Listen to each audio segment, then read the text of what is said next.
Assalamu alaikum dear students. I hope all of you will be fine. My name is Muhammad Ismail Kalu and you are watching YouTube channel English for CSS and PMS.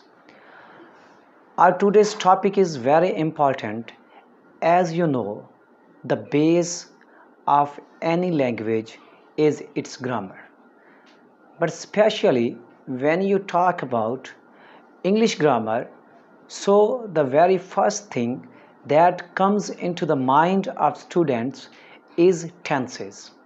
So today we are going to start tenses once again. As you know that I have already uploaded many videos on this YouTube channel about tenses, but once again I am going to re-upload these videos so that you people can get the depth of these tenses. Our today's topic is past indefinite tense. As you know that there are three types of tenses: past, present and future. But today we are going to focus on only one tense, that is past indefinite tense.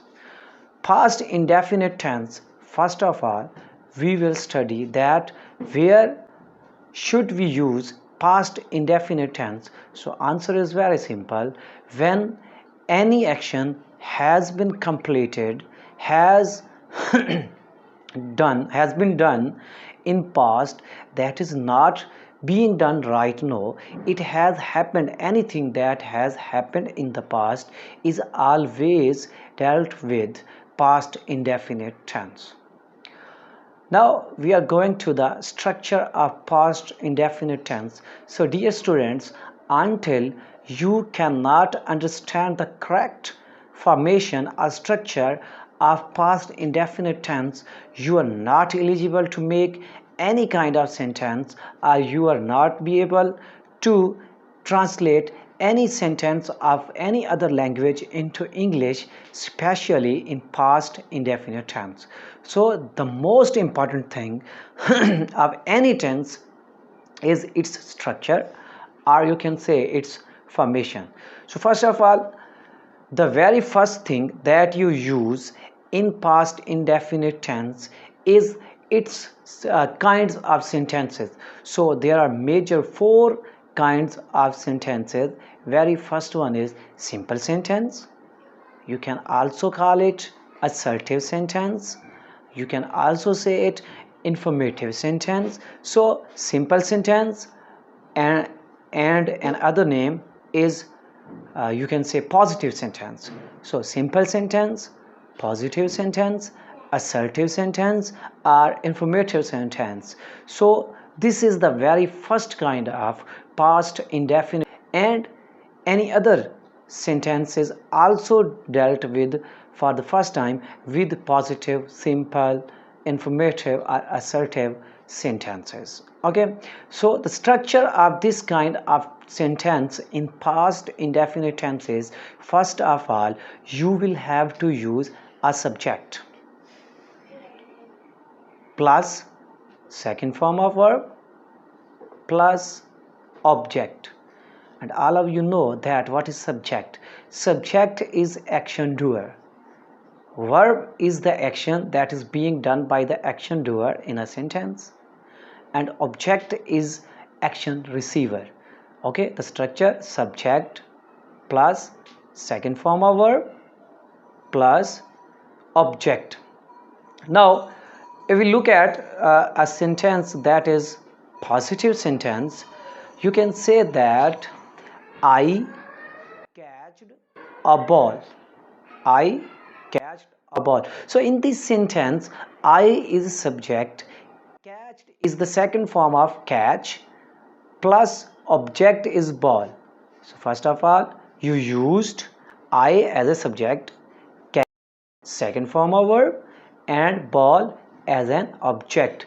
If we look at the structure, so we also need subject plus second form of verb plus object. I subject, second form of verb and a ball is object. So in that way you can formate positive sentences of past indefinite tense. Okay, so the next is negative sentences.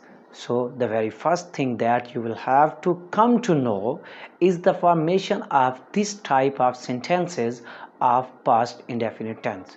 So in this kind you will have to use first form of verb, and the structure will be subject plus did plus not plus first form of verb plus object. So the last sentence was I a ball. Now translate into, you can convert into a negative sense. So it will be I plus did plus not plus catch plus a ball, because you know that we have sentence structure subject plus did plus not plus first form of verb plus object. So I, as you know, that is subject, he is doing any action, and did is according to our formula, not is also according to our formula, plus first form of verb catch, it is also according to our formula, and object, you know that ball is receiving an action, therefore ball is an object. Here it is being used as an object. So I did not catch a ball is our complete sentence of negative sense of past indefinite tense. Okay, next is our interrogative sentence.